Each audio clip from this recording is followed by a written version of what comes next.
പണ്ടൊക്കെ ആലപ്പുഴ മുല്ലയ്ക്കച്ചെറുപ്പിന് എൻ്റെ അമ്മയും ആൻറ്റിമാരും കൂടെ അന്ന് ഞങ്ങളൊരു ഓട്ടോ ടാക്സി ഓടിക്കുന്നൊരു ചേട്ടനുണ്ട്. ചേട്ടനെ വിളിച്ച് ഓട്ടോ ടാക്സിയൊക്കെ അറേഞ്ച് ചെയ്ത് എല്ലാവരും കൂടെ പോകും. അവിടെ ചെന്നിട്ട് ഞങ്ങൾ ഷോപ്പിംഗ് എല്ലാം ചെയ്ത് അവിടെ എല്ലാം കണ്ട് വൈകുന്നേരം ആകുമ്പോൾ ഒരു ചായയൊക്കെ കുടിച്ച് അതേ ചേട്ടനെ തന്നെ വിളിക്കും, ഒരു ലൊക്കേഷൻ പറഞ്ഞിട്ട് ഞങ്ങൾ തിരിച്ചു വരും. സത്യത്തിൽ എൻ്റെ പിയർ ഗ്രൂപ്പ് ഫ്രണ്ട്സിനേക്കാളും ഞാൻ ഏറ്റവും കൂടുതൽ കറങ്ങാൻ പോയിട്ടുള്ളത് ഈ അമ്മമാരുമായിട്ടാണ്. ഇനിയൊരു പക്ഷേ നാട്ടിൽ ചെന്ന് കഴിഞ്ഞാൽ അത് പ്രാക്ടിക്കലാണോ എന്ന് ചോദിച്ചാൽ എനിക്കറിയില്ല. കാരണം എല്ലാവരും മക്കളുടെ അടുത്തേക്കൊക്കെ മാറി അങ്ങനെ എന്തോ അത് നന്നായി മിസ് ചെയ്യുന്നുണ്ട്. ശരിക്കും യുകെയിൽ വന്ന ശേഷം ഞാൻ അങ്ങനെ അധികം എക്സ്പ്ലോർ ചെയ്യാൻ നിന്നിട്ടില്ല.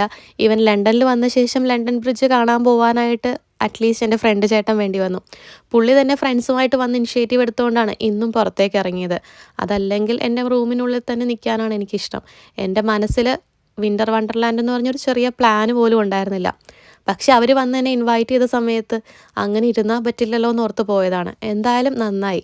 കാരണം ഒരിക്കലും കാണാൻ സാധ്യതയില്ലാതെ എനിക്ക് കാണണമെന്ന് ആഗ്രഹം പോലും ഇല്ലാതിരുന്നൊരു സംഭവമാണ്. പക്ഷേ അത് കണ്ടത് നന്നായി എന്ന് ഇപ്പോൾ തോന്നുന്നു. കാരണം ചില കാര്യങ്ങളൊക്കെ കണ്ടിരിക്കണം.